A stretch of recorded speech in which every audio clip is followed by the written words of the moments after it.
Assalamualaikum warahmatullahi wabarakatuh. A'udzubillahi minasyaitonirrajim. Bismillahirrahmanirrahim. Faqul hal laka ila an tazakka.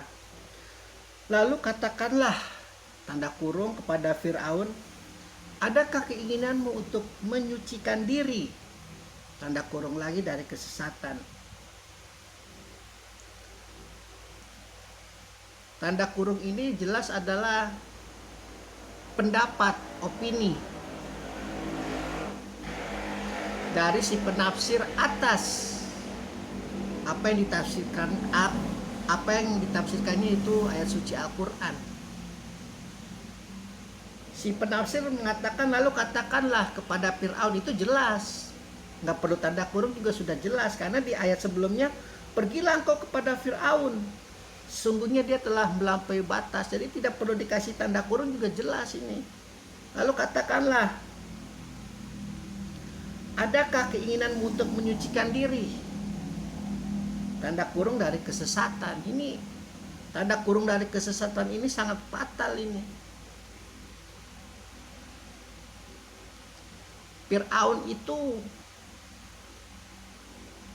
istilah kasarnya kita tuh tersesat itu tidak apa-apa. Engkau tidak akan menemukan Allah tanpa engkau tersesat di dalamnya.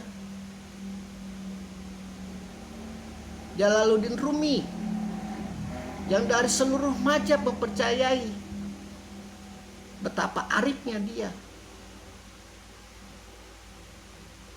menyucikan diri dari kejaliman yang kau perbuat terhadap makhluk Allah. Kalau boleh saya menghilangkan tanda kurung ini, karena jelas ini adalah tafsir dari penafsir, dan saya juga sedang menafsirkan ini.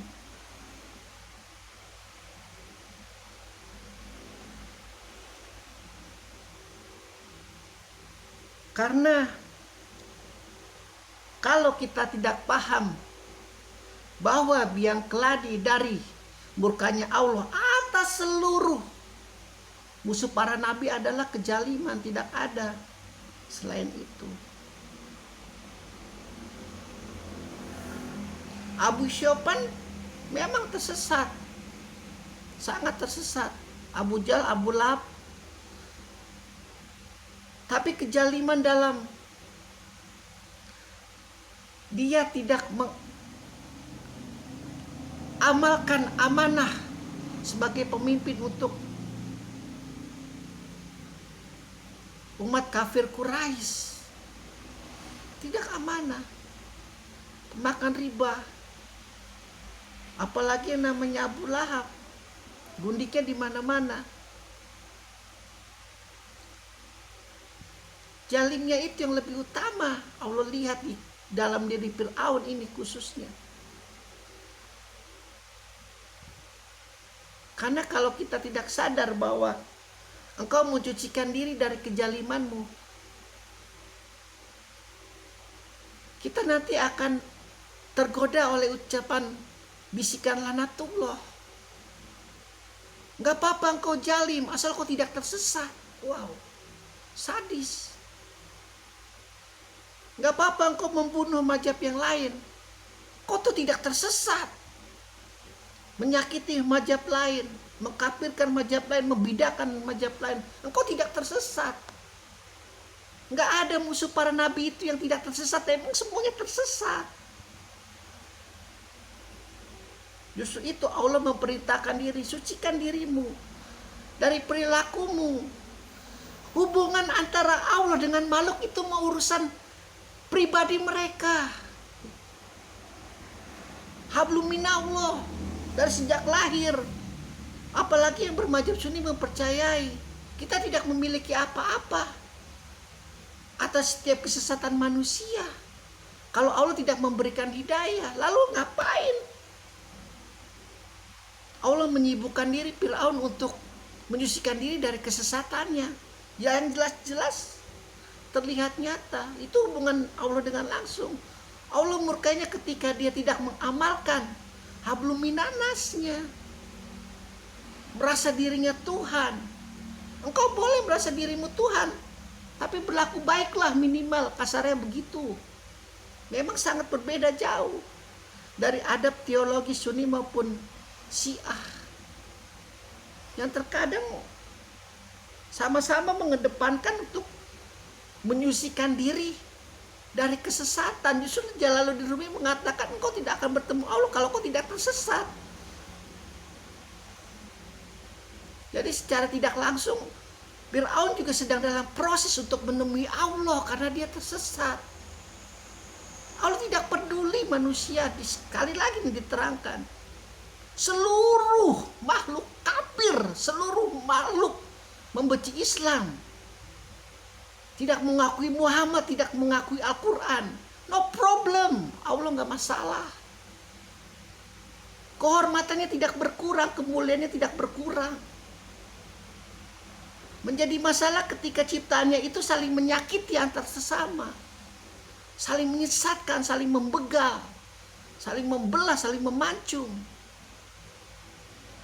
Allah perintahkan Musa untuk memperingatkan hal yang semacam itu.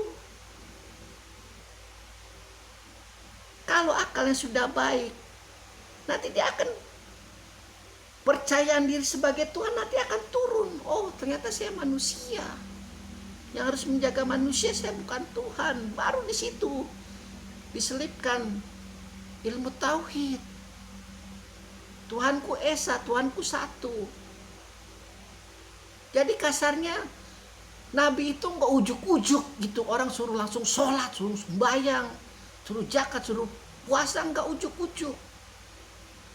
Seluruh Nabi itu disuruh prosesnya untuk menyucikan diri, terutama untuk tidak berbuat zalim sedikit pun. Satu-satunya Nabi yang berbuat zalim adalah Musa karena membunuh manusia tanpa izin Allah. Khidir juga membunuh manusia tapi atas izin Allah.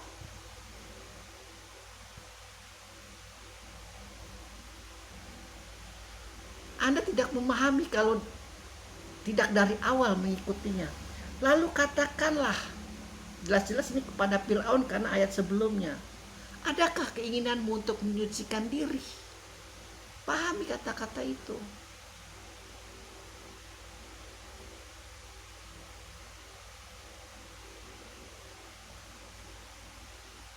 Kalau engkau sudah paham Fir'aun, bahkan Allah berkata, kalau Fir'aun mengakui Tuhannya Musa, engkau satu-satunya musuh para nabi yang akan masuk surga. Dan ketika Fir'aun membantah, maka saksikanlah, kata Allah, karena perilaku Fir'aun ini, seluruh manusia kuterima tobatnya. Ketika dia bertobat, walau itu hanya terselip satu sisa napas di ujung akhir hayatnya. Coba, ini wallahu alam. Siapapun yang mengucapkan la ilaha illallah Muhammad Rasulullah ketika dia sadar sebelum wafat, insya Allah seluruh dosa diampuni. Dan ini bukan main-main. Memang terlihat gampang karena kita tidak sedang sekarat. Tapi ketika kita sedang sekarat, seluruh kegaiban dibuka dan Allah katakan, malaikat-malaikatku itu mengambil nyawa dengan sangat keras bagi orang kafir dan pendurhaka, dan sangat lemah lembut bagi mereka yang beriman. Makanya suka aneh kita melihat orang la ilaha illallah, Pak, la ilaha illallah Muhammad Rasulullah.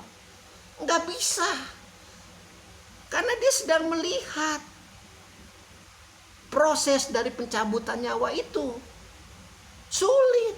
Enak aja kau mau minta ampunan dosa, sementara kelakuanmu kayak ular, kayak binatang, mengambil hak orang lain. Sekali lagi sangat keras. Anda pernah melihat film anime Jepang, bagaimana itu kalau pendekar-pendekarnya berantem, saling banting, saling tonjok, saling hantam. Tuh nanti orang kafir dan pendurhaka akan merasakan seperti itu. Makanya sulit walaupun dia beragama Islam untuk berla ilaha illallah, untuk bersyahadat kembali ketika menjelang ajal. kecuali memangnya diizinkan oleh Allah. Alhamdulillahirabbil alamin.